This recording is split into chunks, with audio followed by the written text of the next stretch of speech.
Hey, how's it going guys? I'm Ryus and welcome back to my channel. I hope you are doing well. It's been quite a few weeks since I last uploaded my deck showcase, isn't it? Really sorry for that. I've been pretty busy lately and haven't been able to test out decks. But luckily, this time my good friend Chuk got you guys covered with his new Tesso deck. So let's jump into the deck rundown, shall we? Back in the day, this deck is called the Yoko Machine Gun deck because once Yoko evolves, you can basically spam Tesso's lucky coin and you either wipe out your opponent's Shikigami or deal projectiles straight to their faces. But for this build, it's more focused on Tesso than the Yoko Machine Gun win condition. That will just be our flex option. So first up we have Ebisu to speed up our level up. For his card, he's bringing 1 Bless. He's bringing this because instead of Lucky Bamboo, because we don't have a normal spell that we want to activate other than Joruri. Then we have 2 Good Omen. We don't really care for the stats boost, we mainly want to draw, but if you really want the stats, you can activate this on Joruri or Tesso. Then we have 1 Calamity to Blessing. This will be our emergency revive card, just in case the opponent managed to kill our Shikigami. Then we have 2 Evolve for that stats boost and Soaring. Then we have 1 Providence of the Sea. Since we always want to level up Ebisu first most of the time, this will help us get our other Shikigami cards. And lastly, we have 1 Travel to make our level up even faster. Next Shikigami is Tesso. He's our other combo piece and tanker. To be honest, he's pretty decent as a tanker and his combat cards fairly strong. For him, he's bringing 2 Bling Bling. As long as you activate 1 Lucky Coin, this card will gain the damage immunity regardless if you check the dice roll or not. If you really need the power up, you can activate multiple Lucky Coins and make this card gain even more stats. Then we have 2 Mouse Treasure. This is your only tanking option, so you have to know when to use this, and the damage immunity only works on your opponent's turn. Don't forget that unless you want to waste a turn and a Shikigami. Then we have 1 Scam. Since we're only bringing 1 of this, use this when you really need to kill the opponent's Shikigami to win the game. Then we have 1 Never Too Much Money. If you want to slowly build up your Tesso, this is the right card for you. And then we have 2 Evolve.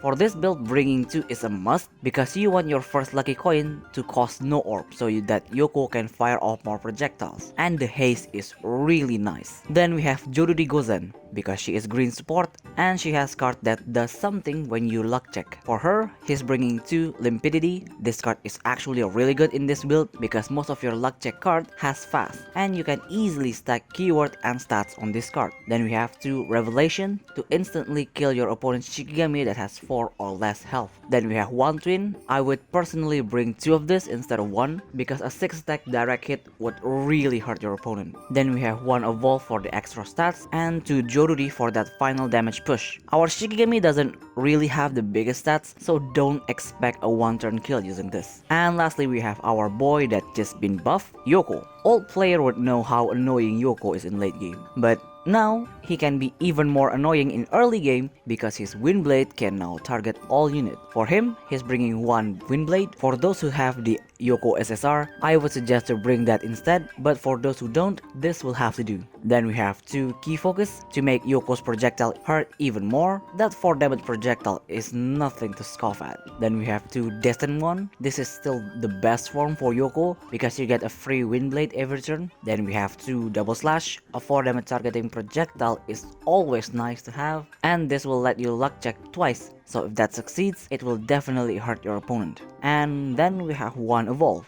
I know I said this is your win condition, but we don't want to bring more level 3 cards even if we have Ebisu, because if we break our hand, it's pretty much over with for us. Well, that's about it for the deck rundown. Let's move on with the replays.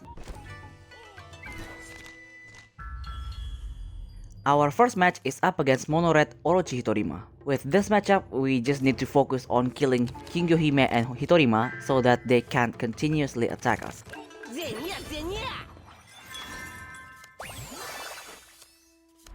We get the first turn, so we need to level up Ebisu first for that extra health, then use Tesso to attack and pass.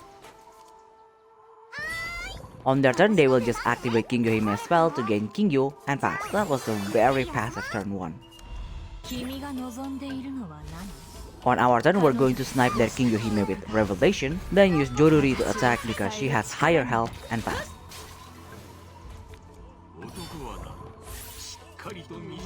On their turn, they activate Inugami Stats Boost spell, then use him to attack our Joruri and pass. On our turn, since Hitorima will level up next turn, we need to put Tesso as our blocker and pass.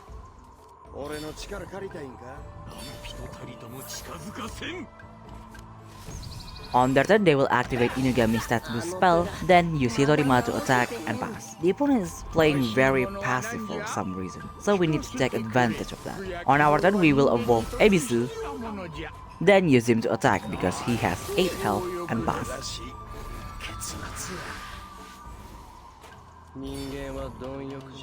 On their turn, they activate Strike Evil that will kill both Inugami and our Ebisu.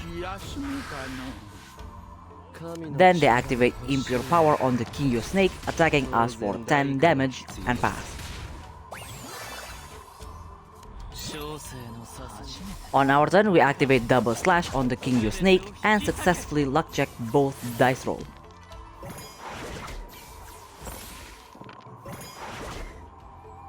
Then we attack directly with Joruri. We didn't use the combat card because we didn't get a good effect out of it.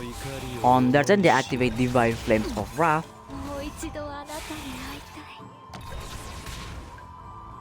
then attack with the Hitorima Snake. After that, they activate another Flames of Wrath, leaving us with 8 health left.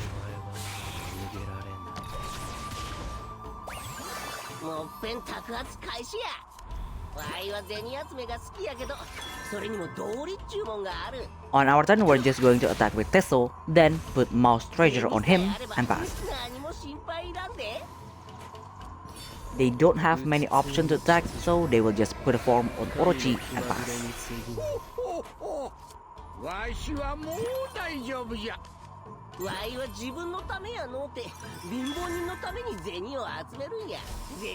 On our turn, we're going to evolve Tesso, then activate one lucky coin. And because we have haste from the evolve and soaring from Ebisu, we can attack twice and deal 16 damage.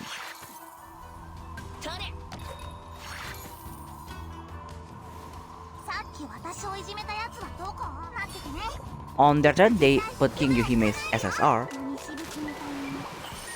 That will trigger her skill, healing themselves for 4 points. After that, they activate There Are Fishes Here, then activate Impure Power on their Hitorima Snake. But the attack will not go through because Mouse Treasure skill. And they will pass.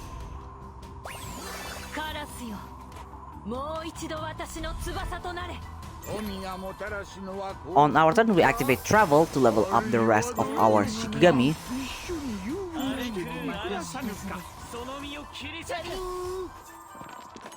Then activate one lucky coin and finish it off with Jorui. And we win the game.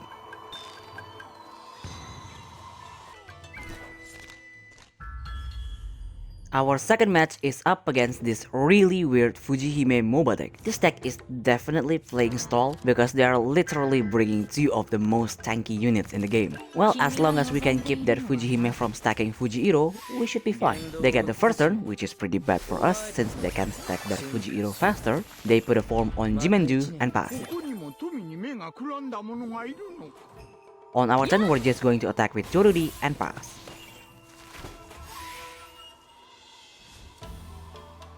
On their turn, they will just pass because they want to buff up their Jimenju.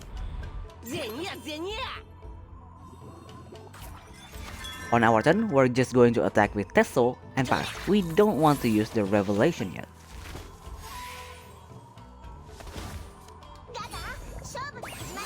On their turn, they will pass again. They're literally doing nothing because they know we can't deal huge damage early game.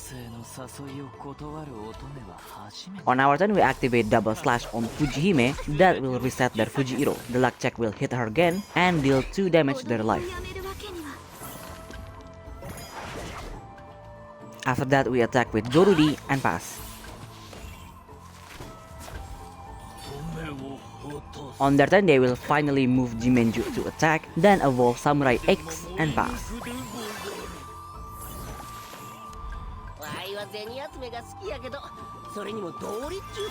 On our turn, since we have Scam, we activate one lucky coin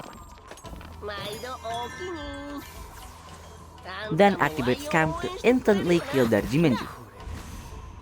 Then use Joruri to attack and deal 4 damage to their life and pass. On their turn, they will attack with Samurai X, then put a form on him. That form is actually dangerous now that they have evolved him. On our turn, we activate Good Omen on Joruri, then put Never Too Much Money on Tesso and pass.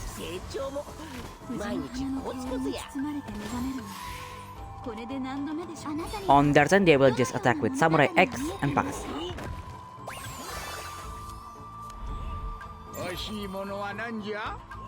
On our turn, we activate 1 lucky coin, but we failed the luck check.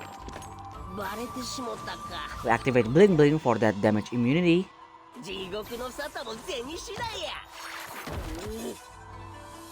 Then put Mouse Treasure on Tesso and pass.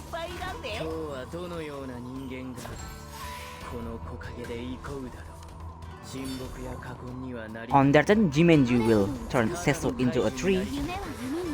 Then they will attack with Samurai X and pass.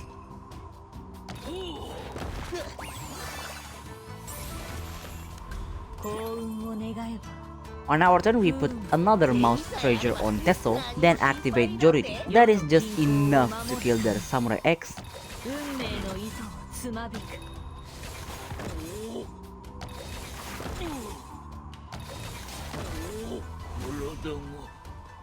And we pass. On their turn, they put Bane on Jimenju, then use him to attack and pass. That is really annoying. They get another high health Shikigami blocking us.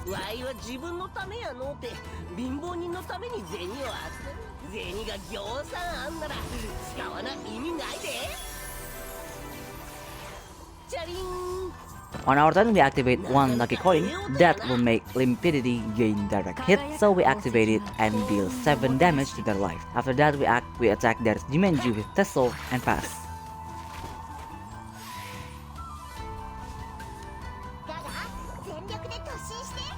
On their turn, they will just attack with Jimenju, but we block it with Tesso's form skill.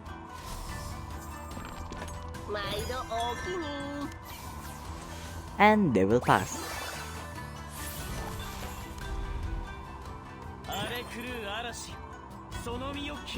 On our turn, we activate 1 lucky coin.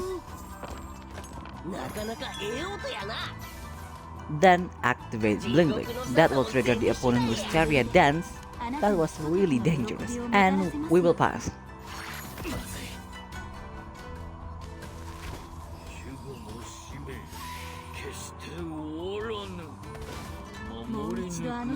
On their turn, they activate Fujihime's field, then use Jimenju to attack and pass.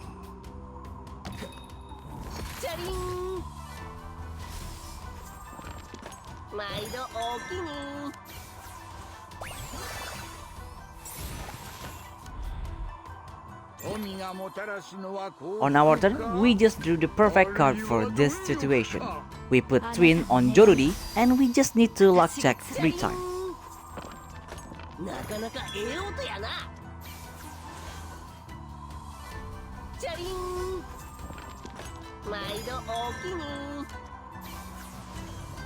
And Lady Luck has smiled upon us, so that Joruri will smash their face, and that will end this very boring match.